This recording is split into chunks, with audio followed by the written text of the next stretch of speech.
Fractura de cabeza radial. Tipo 1, fractura no desplazada. El tipo 2 es la fractura desplazada pero solo un fragmento del hueso. El tipo 3, fractura con minuta.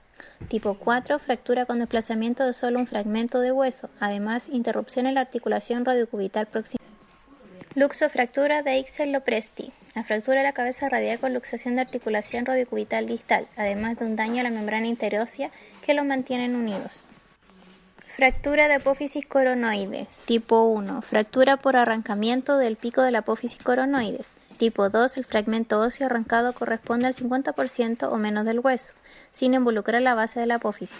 Y tipo 3. La fractura de la base de la apófisis coronoide involucrando más del 50% del hueso.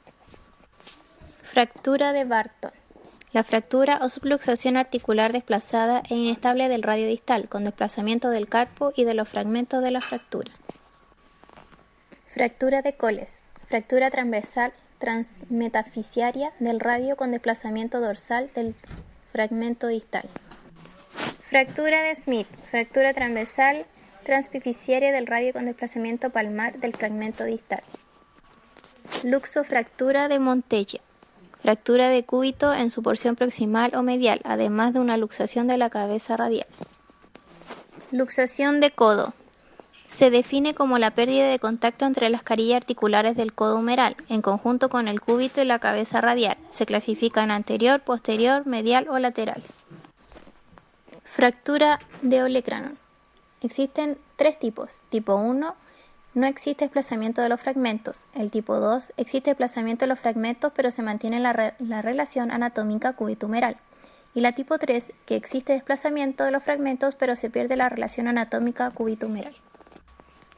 Fractura de húmero distal. Se clasifican según sean en extraarticulares, articular parcial y articular completa.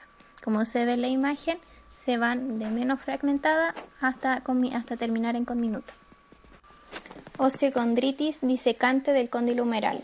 Puede aparecer en el codo del niño debido a fuerza de compresión lateral como ocurre en los deportes de lanzamiento.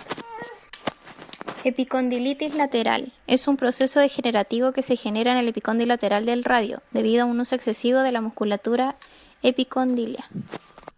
Goniometría normal del codo y del antebrazo.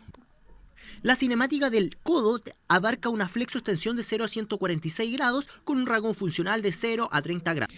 En lo que respecta a los ángulos anatómicos, la tróclea y el cóndilo se encuentran rotados 3 a 8 grados y la porción distal del húmero se angula 30 grados en su eje longitudinal.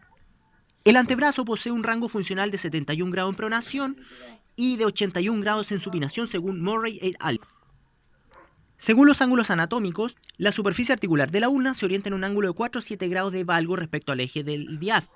No obstante, el cuello radial se angula 15 grados respecto al eje longitudinal en un plano antero-posterior. Ángulos anormales de codo y antebrazo. Ángulos patológicos en el codo. El ángulo de Baumann. El ángulo de Baumann es un ángulo que se ubica entre el eje del húmero y el cartílago de crecimiento del capítulo. Sus valores normales son de 72 grados con una variación de más o menos 5 grados. Bien, si su valor de angulación aumenta, tenemos un cubitus varus, y si su valor disminuye, un cubitus valgus. Esto puede ser debido a una fractura o alguna patología congénita. El ángulo de acarreo. El ángulo de acarreo es el ángulo formado entre el eje longitudinal del brazo y el antebrazo, ¿ya? Con codo en extensión neutra y el antebrazo en supinación total. En las mujeres es de 10 a 15 grados y en los hombres de 5 a 7 grados. Este ángulo se ve alterado en una fractura supracondilia del húmero, ¿ya? Generando un riesgo inminente de distensión del nervio cubital en el canal epitroclear o olecraneano, lo cual el paciente siente dolor y parestesia de la zona. Ahora, si vemos un poco el tema de las patologías de antebrazo. En lo que respecta a las patologías de antebrazo, más que nada los ángulos patológicos del antebrazo, encontramos los siguientes. La inclinación de la superficie articular distal del radio, ¿ya? En un plano frontal se inclina hacia ulnar 25 a 30 grados, mientras que en el plano sagital se inclina hacia palmar en un valor normal de 10 grados. El ángulo se altera ante una fractura de radio ulnar distal cuando el paciente cae con la muñeca en flexión extrema, flexionando en un ángulo de 40 a 90 grados e inclusive más.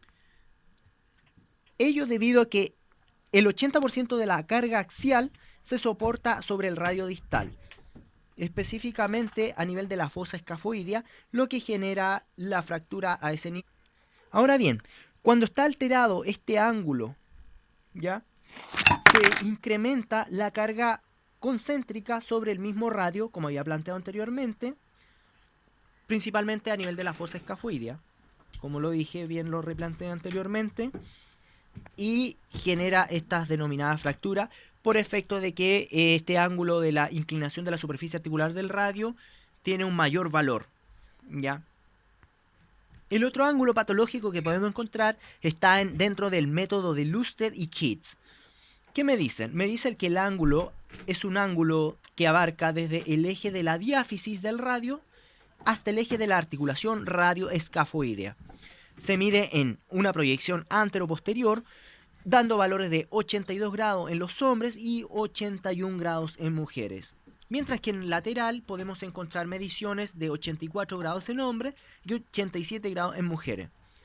Bien, estos ángulos se alteran debido a una fractura de la metáfisis distal del radio, generando una disminución de estos ángulos. O bien una disminución del ángulo puede dejar proclive, ¿ya?, la metáfisis distal del radio a una posible fractura.